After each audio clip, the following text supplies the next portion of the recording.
the Grand Observer here with a new video topic, judgment. Tell me, what is our judgment? Thanks to one of my co-workers that has been following me on YouTube, I praise him greatly. I cannot pronounce his name without probably mistaking it, Yashan? I'm so sorry, my friend, I have a hard time with names. I swear I've called some of the other co-workers by the wrong name. But big shout out to him. But with the conversation in the comments I've had with him, it has sparked some thinking in my head about emotions, how it guides us as well as corrupts us if we don't control ourselves, and something about how he was not taught, specifically I don't know how many other people in the world have not been taught how to properly use emotions, right? So, what are emotions and how does it cloud our judgment as well as logic sense? Well, I would say that's rather easy. Emotions are emotions. Without it, we would be machines. That's an obvious state. But we can be heartless, and that is an emotion in its own right. A very dangerous emotion. That emotion, and being heartless, it comes from being anger or jealousy or anything. And that often makes us do horrible things in order to get the better of our opponents in competitions and such. And thus far makes the worst decisions in judgment. For we do not calculate, we do not strategize, for when we do, in that sense, we intentionally harm people.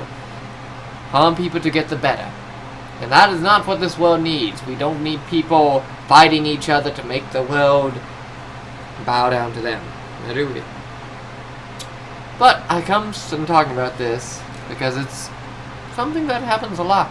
I don't think people realize it, but their emotions are very strong. Everyone's is. I would never forsake them. I would always advise controlling them and using logic and sense with emotion to make proper judgments and calls. For that's how we get through things. We think, we use our emotions to help best suit judgment upon the situation or a conversation or such. If it has no correlation, why bother? And a conversation is going to resolve in one of two ways. One, try to outsmart the other, or be reasonable with the other party, or walk away entirely, which is in some cases indeed the better option. Now, my dear friends, you know me and how many fights I probably have gotten into, which I have tried winning based on logic and outsmarting. And normally the person that keeps arguing about me against sound logic that I have put right in front of them with conclusive evidence, normally hey, I have claimed victory just because of how much I have to keep explaining to the Nimrods. But then again, that's my pride getting away, another emotion. And that everyone has pride. In that sense, because of that we, well, try to make fools of ourselves in that sense. As much of it makes me feel good to know that I won a fight. After you know you won the fight, you really should walk away. I really should walk away at times. But that still makes the valid point now, doesn't it, ladies and gentlemen? Emotions and judgments all round together, making our choices clear. The question is, what are your choices at the current situation? Do you fight it? Do you help it? Do you run away from it? It all correlates. It's all logic and emotion based.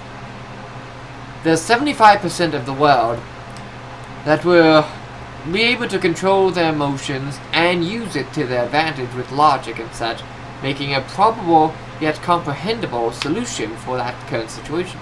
Then you got the 25% left. They're the ones that will constantly fight, constantly argue, no matter how much sound logic, how much sound evidence there is. And that's when you want to choose to walk away. After you've known you won, even though he or she still wants to put up a fight, well, let's just say walking away is indeed the better. Even if they had the last word. But doesn't mean they had the last laugh. The last laugh is always to those that walk away because you hear it, they don't. So you know it's the last. Unless they come to your house and start harassing you. But then again, that's when you get physical, and By physical, I mean call the police and get them arrested for harassing and stalking, etc. Get restraining orders, etc. So yeah, always fun. Oh, as I said, I didn't say it, but this was a real quick video. I just wanted to say this because that made me get to thinking, and like, it does matter. Emotions and opinions, it all merge together. So if you like this video, please give us a like, subscribe, tell us how I did in the comments, etc. Tell me what you think about the situation with emotions and stuff. Are we letting our emotions get the better of us, or are we being machines about it? You tell me. Because so far lately we have been rushing through things, acting like machines in the system. Could just be me thinking that, but then again, I'm not part of the system, otherwise I wouldn't be doing what I'm doing. I wouldn't be blabbing my mouth off about topics that no one else wants to talk about, but will listen to, thank God. But, as I said, oh, and quick update, I had some fun, because I made a new opening, as you saw, the Grand Observer's opening. I don't think it's too flashy, but it's constant visuals, so it will give you some entertainment. And yes, I did record it, made the opening the same day I made this, so I didn't bother changing clothes or just meld video clips together. But I think it was fun. It looks nice. Same for all this. Again, big shout out to Filmora.